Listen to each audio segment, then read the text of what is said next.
Cool. Yeah, it's been great. We're just knocking on the door. This season's right around the corner again, and really excited to get going. Preparation obviously been different this year. This is the worst winter we've had in the last 10 years. When I first moved here, it would have been 2025 December, and Coach Mays convinced me to come to Morgantown and said the weather's not too bad. And then that first week I was here, that's when we got 22 inches about 10 years ago, and I was in a little apartment down by the river, and I remember getting snowed in. But we really hadn't had anything like that in the last decade or so. It's been great, and most times we can get outside 2, 3, 4 times per week leading up to the season.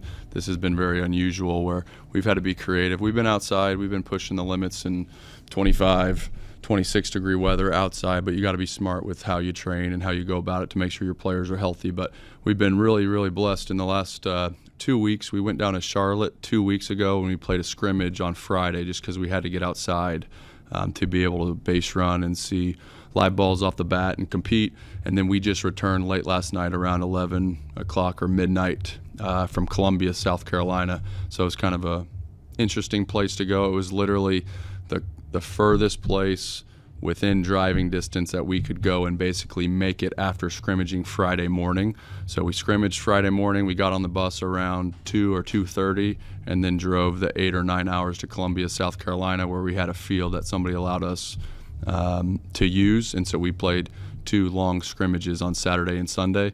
And that was the first time that Max Yell had pitched outside. That was one of the first times that Dawson Montesa, who's going to be a starter for us, got to pitch outside. And so you just learn a lot being able to actually play baseball. There's only so much that you can train in a batting cage. And so we got a ton of work. It was kind of like old school baseball camp. It was natural grass and dirt field. And so our guys were tamping and raking and covering and tarping and a whole bunch of things that they don't have to do every day here because we have turf field and also have about 35 selfless student managers that really help with the program.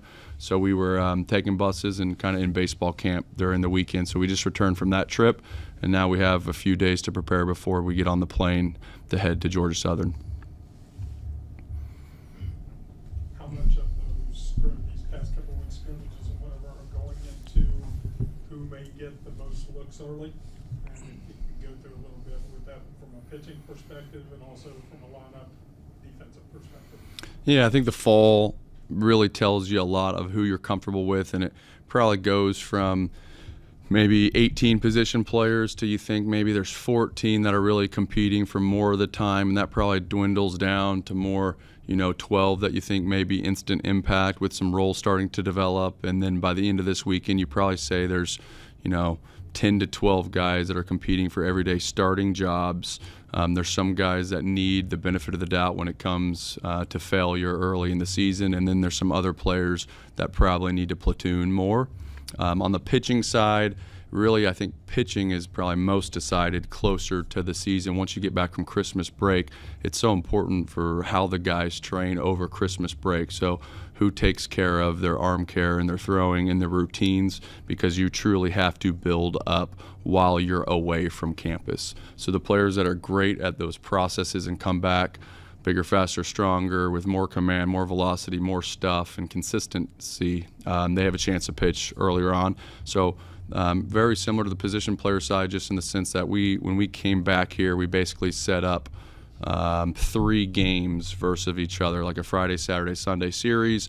And even if we were playing indoors, you had 2 guys kind of competing on Friday, 2 guys competing on Saturday, and 2 on Sunday for those starting pitching jobs, essentially.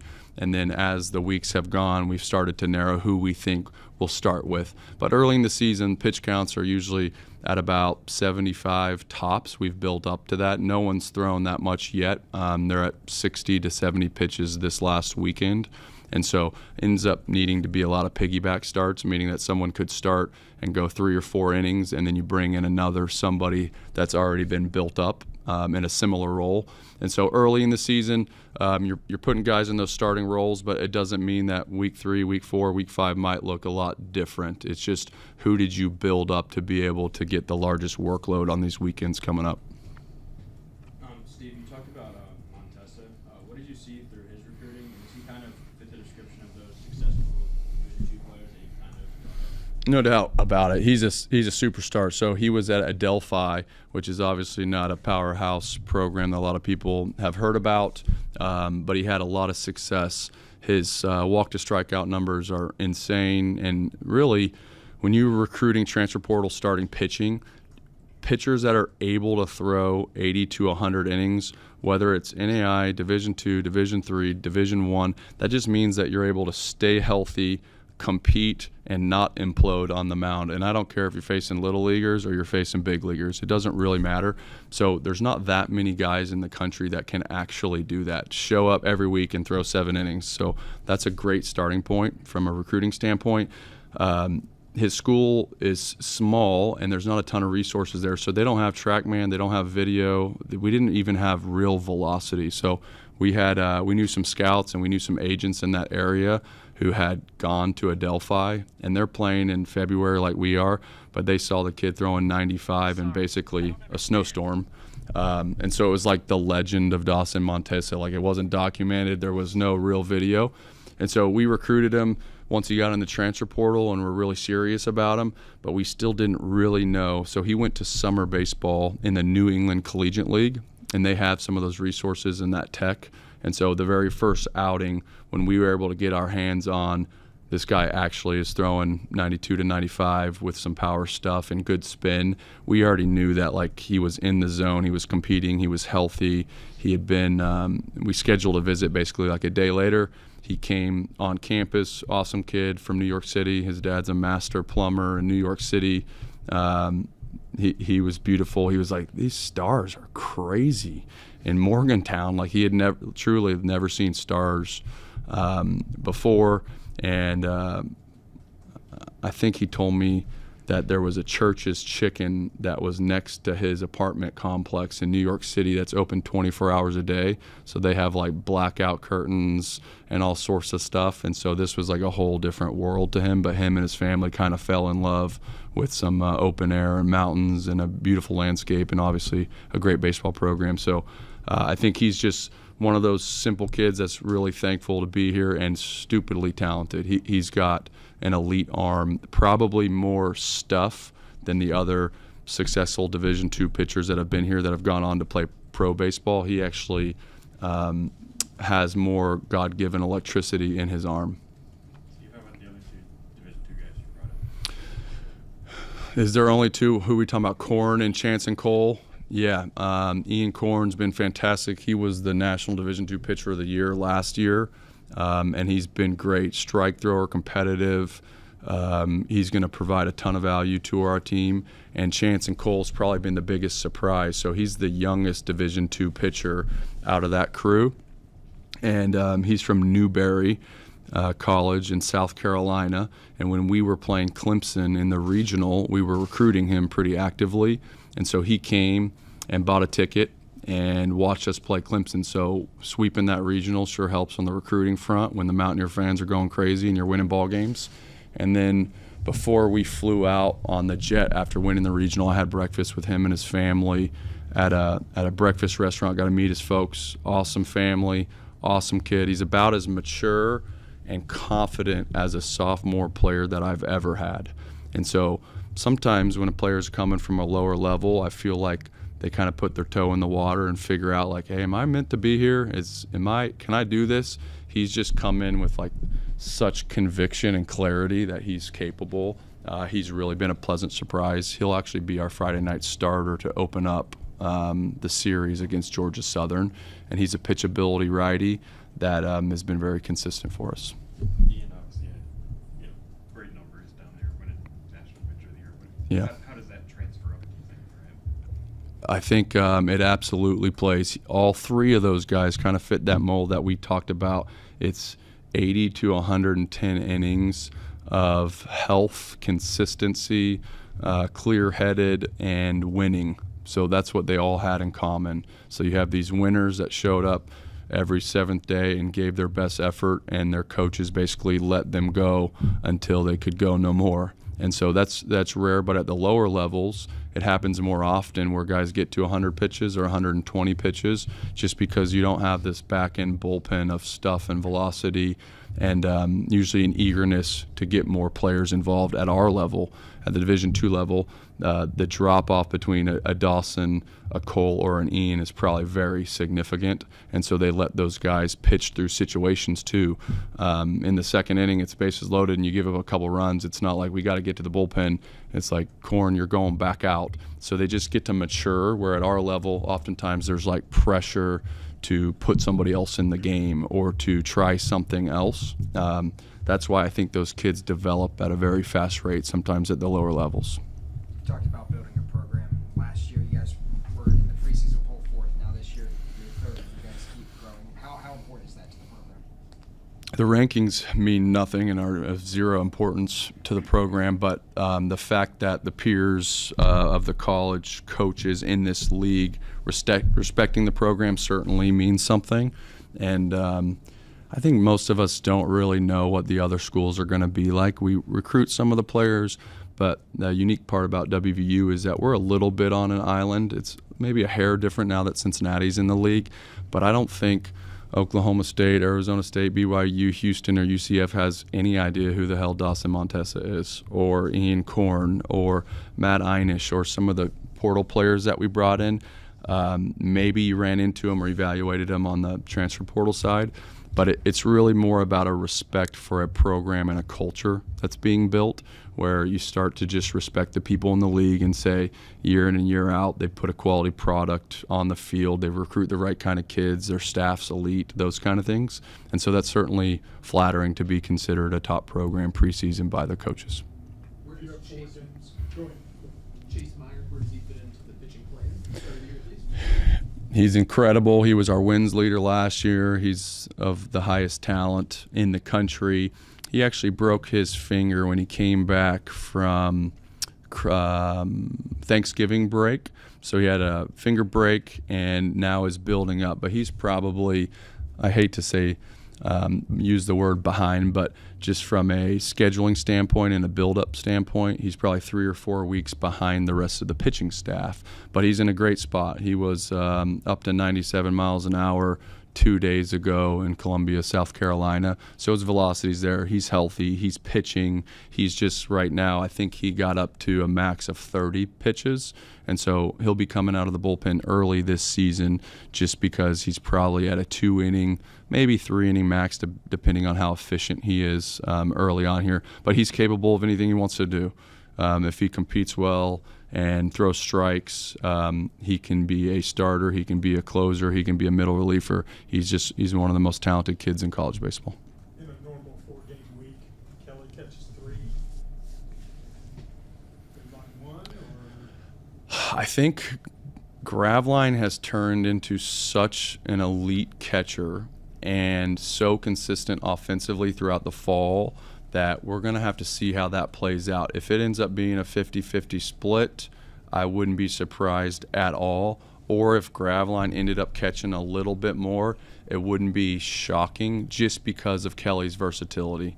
So Graveline has gotten so good behind the dish. It's selfishly as a coach, you always say like, well, Kelly could turn some double plays over there at second, or he could field every bunt at third base. He's just so good with the glove. You always start saying, well, like if there's anybody struggling in any other position, you're like, well, Kelly could probably step in and handle it pretty good.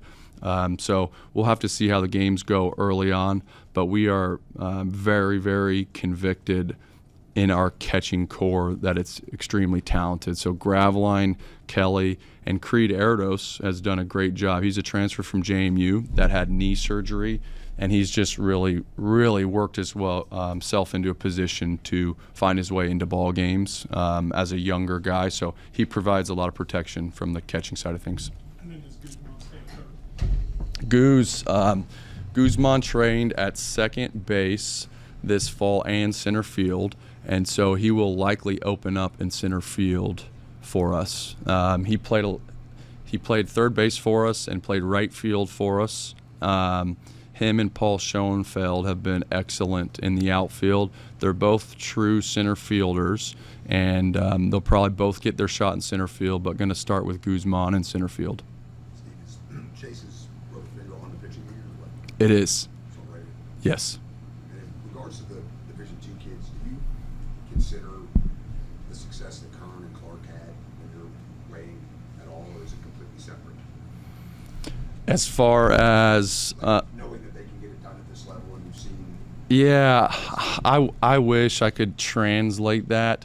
I don't think them being in the game has anything to do with the other players' success. I do think in recruiting, when you're evaluating, you're obviously very open to the concept that a Division II player can be successful here because we've seen it first and foremost. But it's probably just gives us a big leg up in recruiting.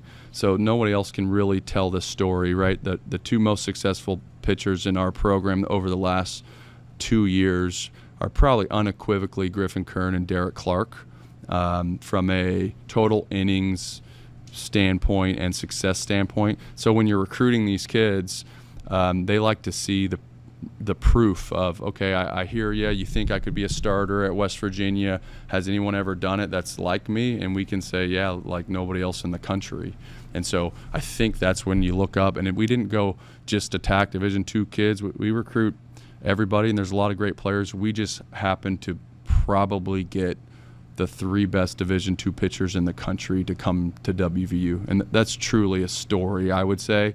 And we'll see, in 15 games or 20 games, please tell me if you guys see more success out of Division II pitchers somewhere else. I'm interested in that from like a recruiting standpoint. I just don't think that will be the case. I think we will probably have the best Division II transfers in the country here.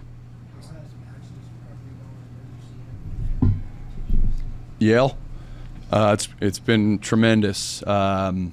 Super proud of Max Yale. He's probably one of the bigger sleepers in the country because last year he was recovering from Tommy John, and so his sophomore year he really showed some glimpses of dominance, and then going into his junior year before Tommy John, he was throwing the ball really well, so well that scouts were really excited about him. So he turned down significant draft money this summer to come back to West Virginia. So Yale could have signed a professional contract higher than many of the guys that actually signed. He just believed that it was in his best interest to come here and build this track record of success at this level, because if he does do that, he'll be one of the higher end draft picks and make significant dollars in the draft. And so he's been great. He's a leader. He's matured. He's ready to roll. Right now, our plan is to start him on Saturday against Georgia Southern. And so he's going from a limited relief role to a Saturday starter. So that kind of just shows you like how much I believe in him and how much he's grown to be there. He hasn't pitched a ton and is coming off injury, so we'll see how long the start can be or what he can do. But he's healthy. He's a horse. He's 6'6", left-handed pitcher. He's been up to 96 this spring. So the stuff is real, and then he's going to have to settle into this starting role and see kind of what it takes to win. Last season we saw Hagan get those midweek starts. Is there a young guy out of that freshman pitching corps that we might see get one of those midweek starts? Yeah, early on this fall there was 2 kids that really separated himself from a starting standpoint with the freshmen, and that's JT Huther. He's a young guy from Florida, and then Wyatt Mosley is a left-handed pitcher from Michigan. They've both proven to throw strikes and be able to compete at a high level, like both those guys. And then maybe the most impactful early freshman that you may see is a kid named Dave Perez. He's from Philly, and he's come in and just been so consistent. He has the best stuff out of any of the freshmen. It's 91 to 94 with a power slider. He throws a changeup on command, really controls the game. He came here as a two-way player, and he probably thought he was more of a third baseman as a pitcher, but the arm is so good, and he was great. Like right away, coach, if you think that's what I need to do, that's what I'll do. And he was raw. He didn't have any idea what he was doing on the mound. And within a semester, he's turned himself into a pretty special pitcher. And so there's bumps and bruises with any freshman that gets out there. But if you saw him right now, you'd be like, that's a seasoned veteran portal player. Like, he looks like he's ready to go. He's a little fire hydrant right-handed pitcher with good stuff. When naming players coming in from the transfer portal, you brought up Matt Einich. What does he bring? It's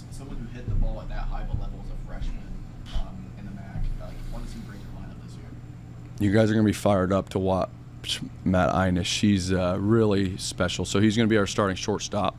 So Brody Kresser last year played shortstop for us kind of all the way through with a torn labrum. I don't know if you guys remember that. So he had surgery on his arm, and it's healthy and it's coming back, but those surgeries are no jokes. You get anchors in your shoulder, and it takes a long time to come back. So Kresser's been playing second for us and first base for us, but the arm's not ready to step on it in the 6-hole and throw it across the diamond. And so Einish is going to be our shortstop, but he is an animal. Him and Gavin Kelly, from the sophomore class perspective, position player side, I think that's an extremely dynamic crew right there. That's going to be really fun to watch. Very likely that Kelly and Einish will both be in the 1, 2, or 3 hole fairly consistently for the Mountaineers this season. And Einish has just been great defensively, solid at shortstop. He's kind of that quiet killer kind of mentality. He's able to turn the page and move on to the next play as fast as just about anybody I've ever coached. How has Kelly's development this offseason coming off a pretty good campaign? It's been great. The kid is just really confident now and kind of knows what to expect out of this thing. He's definitely the lifeblood of the team from like an energy standpoint. He's exciting. He's confident. He's fun to be around. He can steal bases, play short, play second, catch, hit. He's really developed there, and he's very comfortable in his own skin now. We were laughing the other day because early season we were playing Queens last year, and Kelly didn't start for us every game just because it's hard to do that on great teams as a freshman. And Kelly, he was about as good as a freshman can be, I would say. And just like any freshman that's a superstar early in their career, when you don't play, it's the first time in your career that you don't play.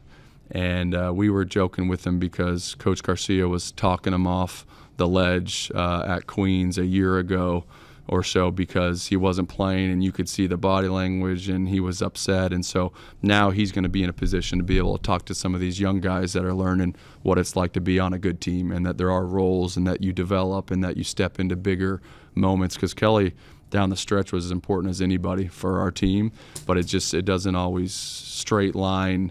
You start game 1 and you start game 56, and then right. That's not how this thing works. And so, but Kelly's matured. He's really good.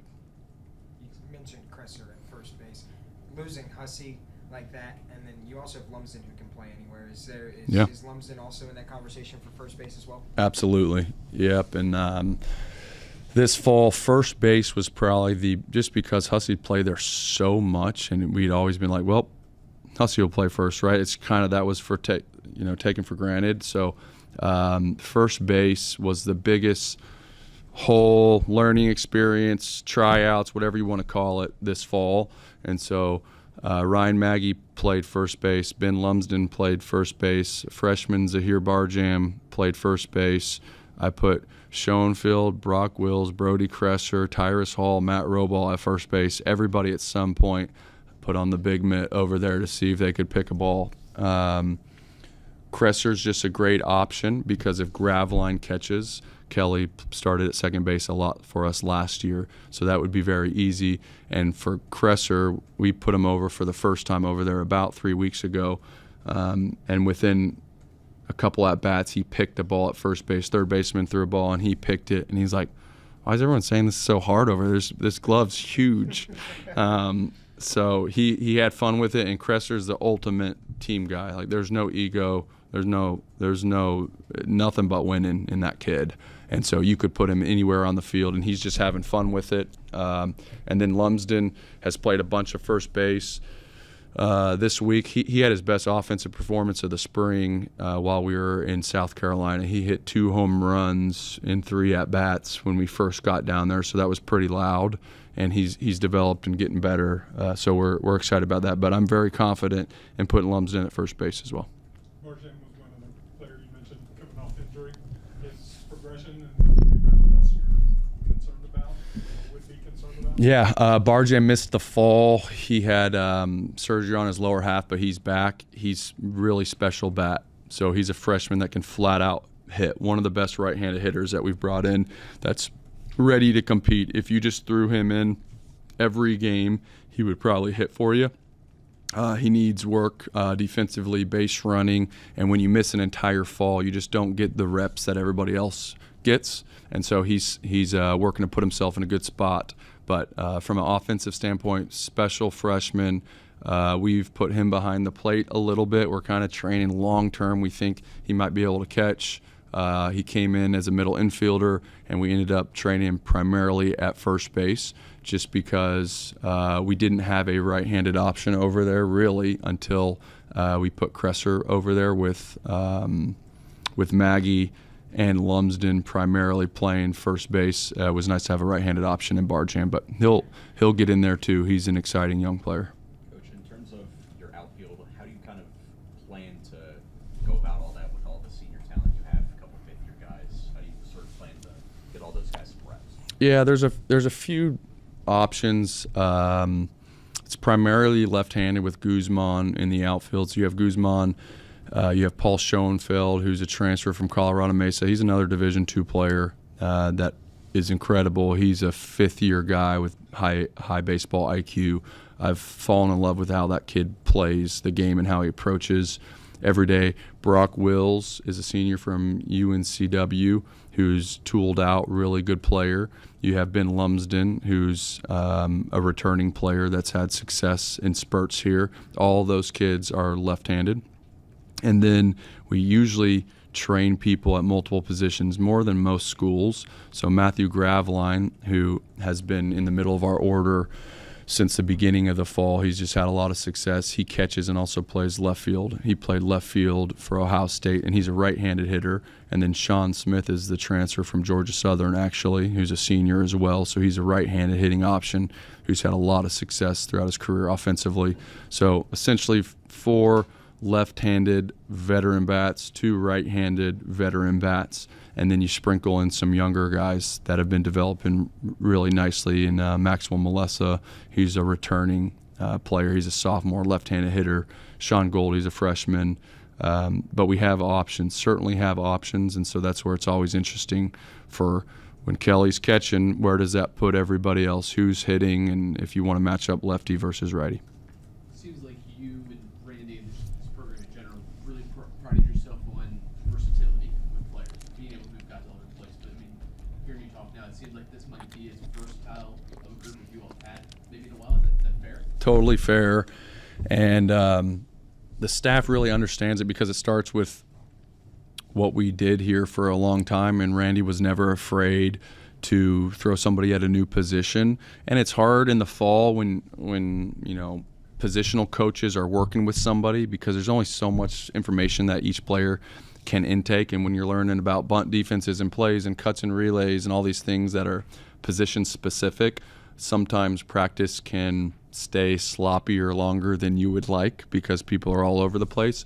But every year when you get to the season, you're always one injury away from potentially, it'd be really nice if that guy that could rake, that's the senior, could go to first base. Well, we think we've addressed most of those things because Lumsden's versatility and Kresser's versatility and Gavin Kelly's versatility and Graveline's versatility. And it really starts with recruiting athletes because if you have a bunch of big body stiffs that have to play the corners, this conversation becomes a lot more difficult.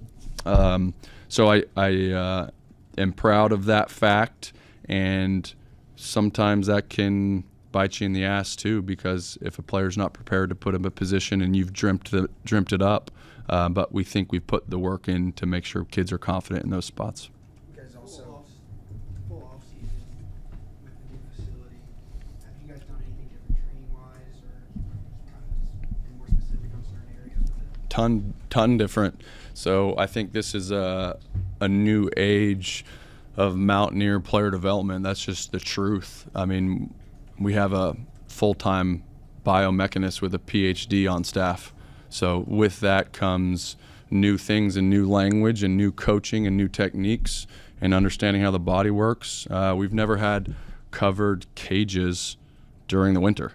And so you can hit at night. You can hit before you go to the IPF. Guys can come from class and train. You can throw bullpens on technology every day until your heart as much as your heart desires, right? And so there's just like a lot of new things. So we've had to manage that in good ways and in bad ways. And but the bottom line is that we're just in a better spot from a player development standpoint because we can be creative. If it's 25 degrees and sunny out, we may be able to hit inside and train off high-tech pitching machines, then dynamic, and basically play defense until your fingers are right on the verge of being frozen, but not quite, and then come back inside and train, right? So there's just like it gives you some options, which is really nice.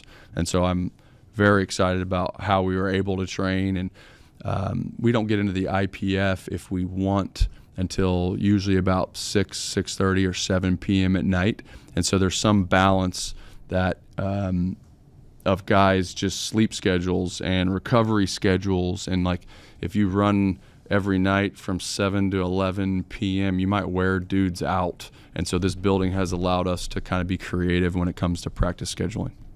You guys have announced new uniforms. You're going to kind of honor the old field and stuff like that. How important is that to, kind of go back and see kind of where this program was built on and how far it's come?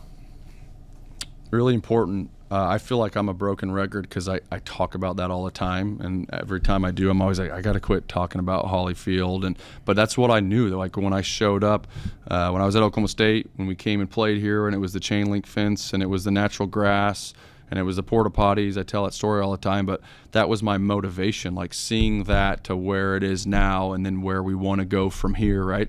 So I do think it's extremely valuable for the players, the staff to know what has been built here and the fans, because there's a certain excitement that comes with growth. And so I think that's what we're always into and we're always pushing.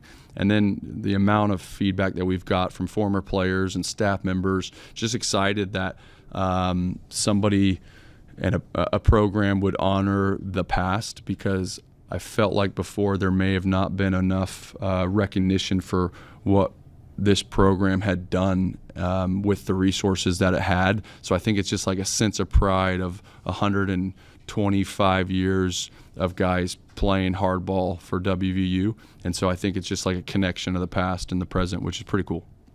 Putting together your defensive lineup, what's the most important?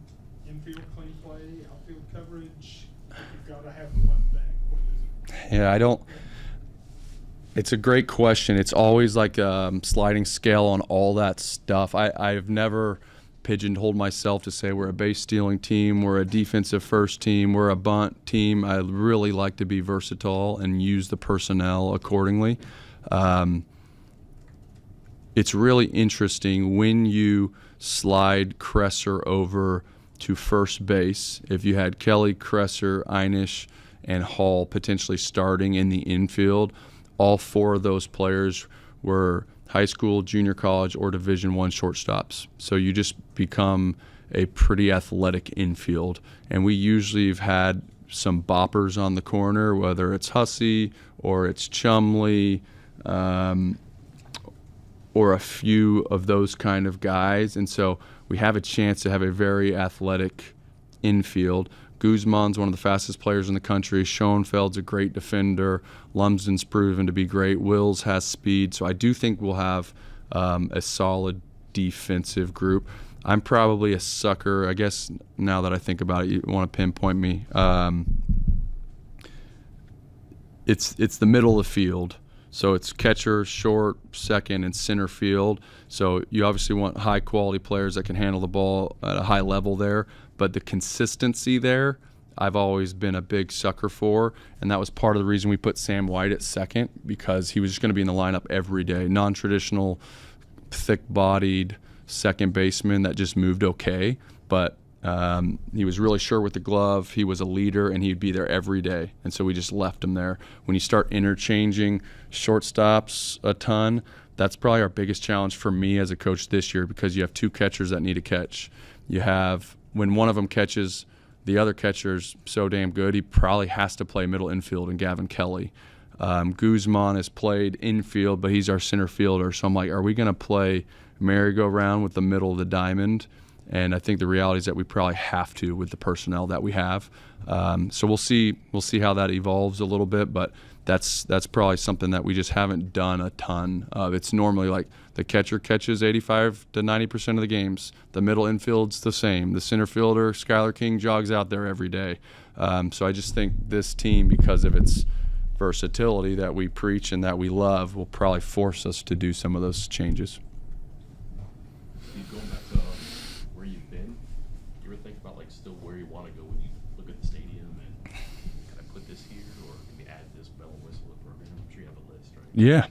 Yeah, we got all sorts of things, and at the banquet that we just held, President Benson and Rim Baker were giving me a hard time, bussing me because they wake up to texts about things that we can do and how we can make this program better. A big piece of this in the last 5 years have been the changing landscape with NIL, revenue share, scholarships. So we had no chance to be where we're at unless we started moving forward in those areas pretty aggressively. And that's certainly what we did with the Board of Governors, approving 28 scholarships for our program and putting us in the top 25% of the league.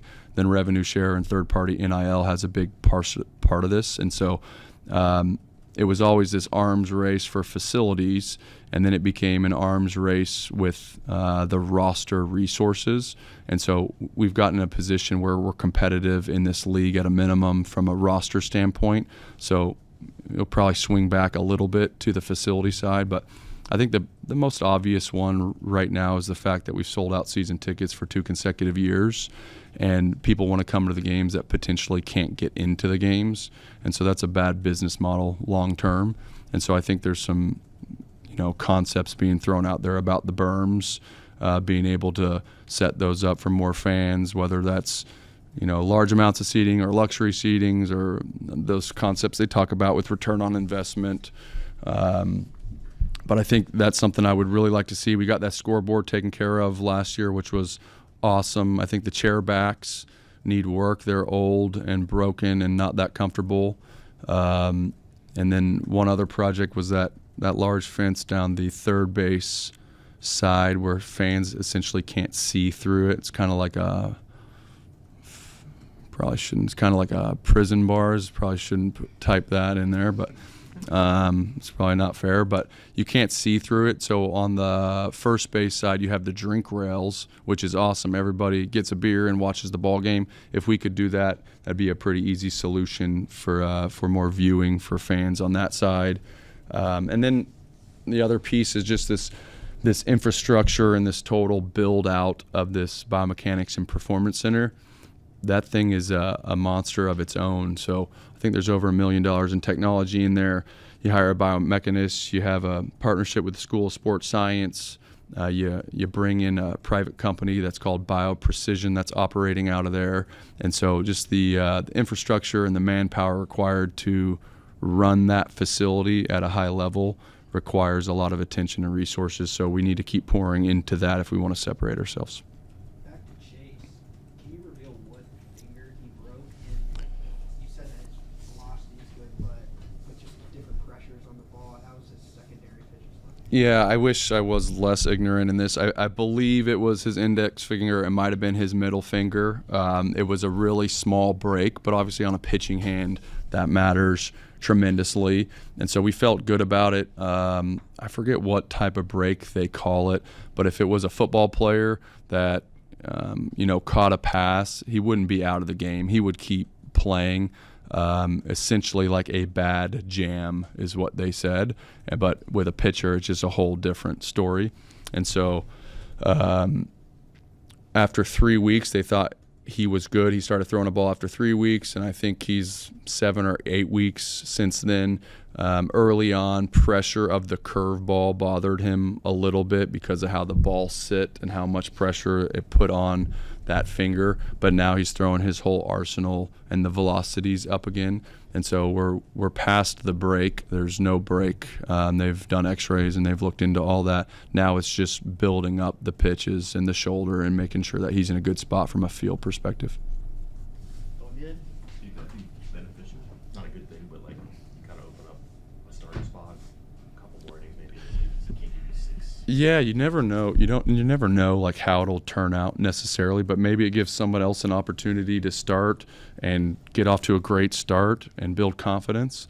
And so I think with anything early in the season, as long as you're avoiding season-ending injuries, it's not always a bad thing. I think that's a very good point. Thank you. Yep. Thanks, guys.